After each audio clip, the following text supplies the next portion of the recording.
అందరికీ నమస్కారం. ఈరోజు మనం శ్రీరామచంద్రమూర్తి పాటను నేర్చుకుందాము. అంతకంటే ముందు మన ఛానల్ని కొత్తగా చూస్తున్నవారు, అలాగే డైలీ ఫాలో అవుతూ సబ్స్క్రైబ్ చేసుకోలేని వారు ఉంటే తప్పకుండా సబ్స్క్రైబ్ చేసుకోండి. ఈ వీడియో నచ్చితే మీ ఫ్రెండ్స్ అండ్ ఫ్యామిలీ మెంబర్స్కి షేర్ చేయండి, వీడియోని లైక్ చేయండి. మరెన్నో ఇలాంటి వీడియోస్ని చూడండి.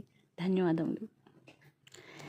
రామచంద్రుడితడు రఘువీరుడు, కామిత ఫలములియ గనిగెలెందరికీ.